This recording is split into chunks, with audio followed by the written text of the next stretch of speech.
Oh, magandang araw. Oh, ha? Alam niyo ba ano to?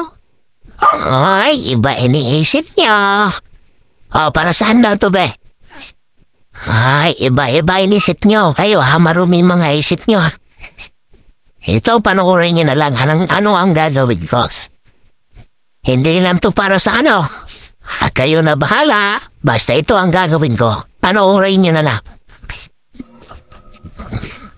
Hindi ako makabili ng tingi.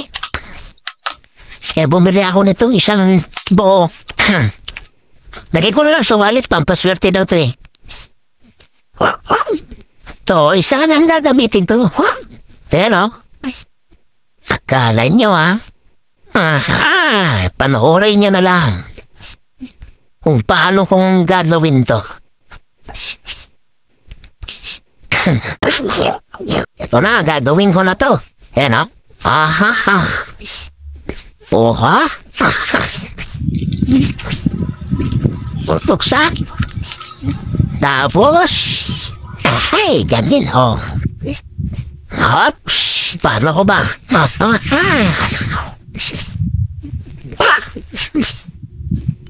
Ganito lang yan.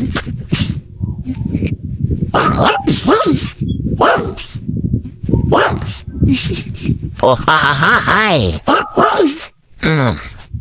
Kaya, tapos lalagyan ng tubig. Akala niyo, galawin ha? Tubig lang. Tapos, ganyan. Itatali. Ganyan na. Akala niyo ano na ang gagawin ha? Ang dumi ng mga isip niyo. Huwag ganun. Ito lang. Ito lang ang gagawin ko. A few moments later. Yan na akala nyo para saan ayan sa pamamagitan ng sinag na yan. Yan, makakabuo ka ng apoy, makakagawa ka ng apoy yan. Ayan yung sinag na yan. Yung sinag na yan, ito, makakagawa ng apoy yan, maniwala kayo sa hindi. Yan. Ayan, tingnan nyo lagyan ko ng tissue yan dyan, antayin lang natin. A few minutes later. Okay. Ayan na nalamit tissue. Nakatutok na yan dyan ganyan. Yung sinag na yan, makakagawa ng apoy yan. Yan, wala kayo. Sa hindi, tayin ko lang. Antayin ko lang yan dyan. Nga ilang minuto. Barbaho ba hindi?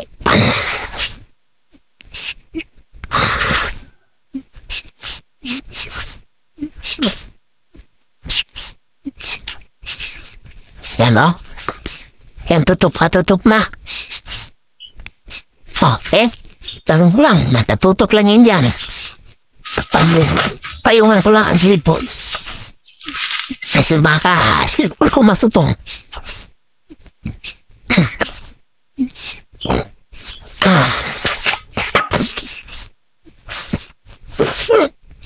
Yan. Hantayin nyo lang. Hantayin lang natin. Pala. Mga ilang minuto yan. O isang oras ba. Sigurado magbubuo na apo yan.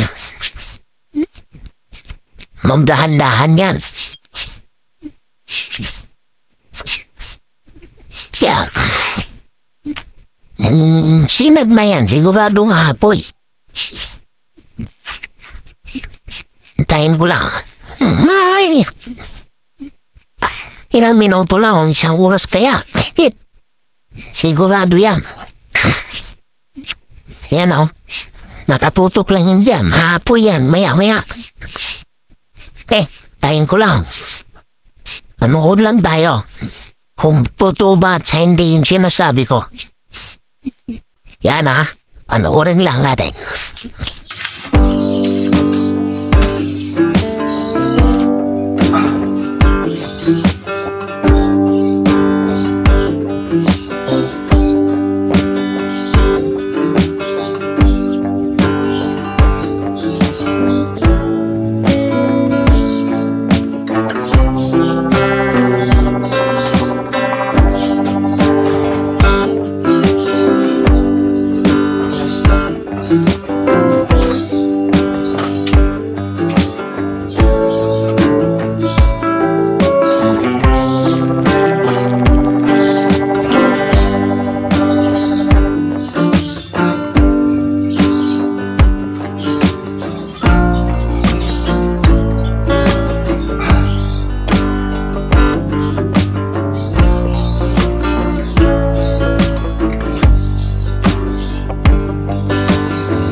Yan, tabihan ko na ng hose ng tubig. Yan, kung sakali umapoy, diligan ko na lang. Yan, umagalaw, huwag kang gumalaw, para titig na titig. Yan. Yan o, sobrang init. Kaya siya uminit, habang tumatagal, iinit din ng tubig, yun na, habang tumatagal, init siya ng init, yun. Kung tumulo ng init yan, nagkaroon na siya ng apoy. Yan o, susunog na ang kabundukan, yan pa kayang tisyo. Kayang-kaya niyang gumawa ng apoy yan. Ang kondom hindi lang para sa family planning, magagamit din natin sa mga bagay-bagays.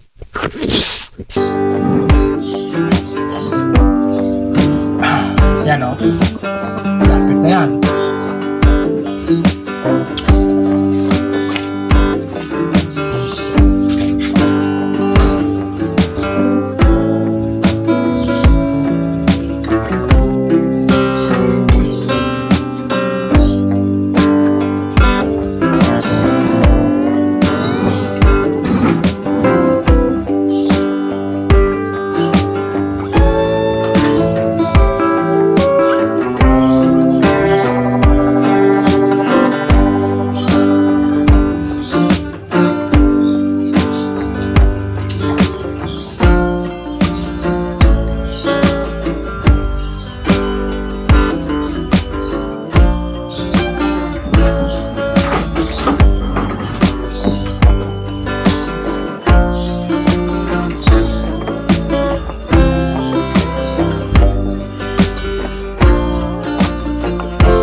Ayan po.